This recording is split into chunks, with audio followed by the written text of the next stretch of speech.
जैसा कि आप सभी जानते हैं कि आरजेडी की आज समीक्षा बैठक है। इस समीक्षा बैठक में प्रदेश अध्यक्ष जगदानंद सिंह के साथ तेजस्वी यादव भी शामिल होंगे और जगदानंद सिंह को लेकर के जो सारी बातें चल रही थी कि वो अस्वस्थ है वगैरह वगैरह, उन सब बातों को दरकिनार करते हुए ये विपक्ष द्वारा उड़ाई गई हवा बताई जा रही थी। आज की समीक्षा बैठक में हारे हुए से लेकर के जीते हुए और सभी प्रदेश के जितने भी जिले हैं, जिलाध्यक्षों को बुलाया गया है, महासचिवों को बुलाया गया है और पदाधिकारी तो रहेंगे ही। इसके साथ ही इस बैठक से पहले ही कई सवाल खड़े हो गए हैं। सवाल तो कांग्रेस ने भी खड़ा किया है, सवाल जदयू ने भी खड़ा किया है और बीजेपी ने तो सवाल खड़े किए ही हैं। जैसा कि आप सभी जानते हैं कि आरजेडी जो कि लगातार ये सोच रही थी चुनाव से पहले कि उसे तो सत्ता प्राप्त हो गई है, पर अचानक से जिस तरह से बड़े बड़े दिग्गज इस बार हार का सामना कर रहे हैं, उन्हें देख करके एक बात तो पक्का लग रहा है कि इस बार के चुनाव में जो कुछ भी सामने आया उसमें जनता बड़ी एग्रेसिव थी। जिन लोगों ने अति उत्साह दिखाया उन लोगों की हार हुई, लेकिन इसके पीछे भीतरघात की भी बात की जा रही है। कहा यह जा रहा है कि बड़ी भीतरघात आरजेडी के उम्मीदवारों के साथ हुई है और भीतरघात करने वाले कोई दूसरे नहीं बल्कि अपने ही बीच के लोग थे।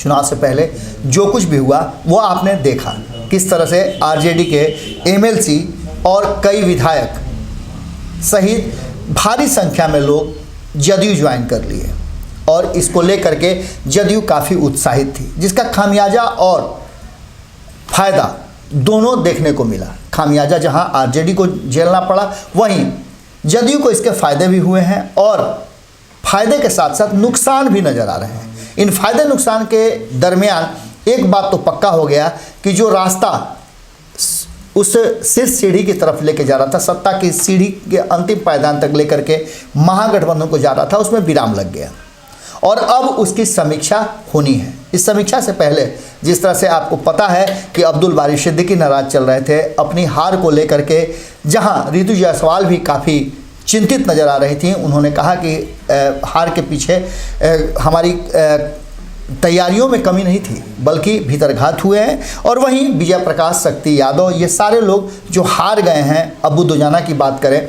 तो इन सब हारे हुए लोगों की जो स्थिति है वो आज निश्चित रूप से बड़े सवाल लेकर के इस बैठक में खड़ी होगी। अगर बात करें अब्दुल बारी सिद्दीकी की तो वो काफ़ी नाराज़ चल रहे थे और उनके नाराज़गी को देखते हुए प्रदेश अध्यक्ष को हटाया भी गया था, उन्हें निलंबित कर दिया गया था। इन सब बातों को लेकर के आज पूरी तरह से सवालों के घेरे में है। वहीं जदयू ने सवाल खड़े किए हैं कि ये समीक्षा बैठक सिर्फ दिखावा है, क्योंकि इस दिखावा के सिवाय और कुछ कर नहीं सकते हैं तेजस्वी यादव।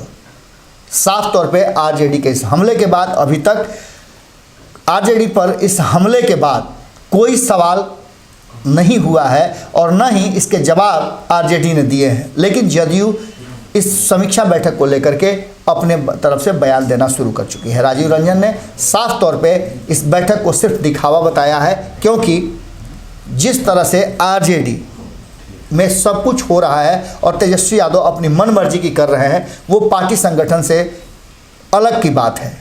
एक पारिवारिक संगठन की तरह दिख रहा है सब कुछ। अब देखने वाली बात होगी कि समीक्षा बैठक से पहले जितने भी ये झमेले हो रहे हैं और सवालों के फहरिस्त लंबे होते जा रहे हैं, इन सब से कैसे निपटेंगे जगदानंद सिंह प्रदेश अध्यक्ष और तेजस्वी यादव। तेजस्वी यादव लालू प्रसाद से मिल करके आए हैं और निश्चित रूप से कई ऐसे मंत्र और राजनीतिक बातें सीख करके आए होंगे, समझ करके आए होंगे।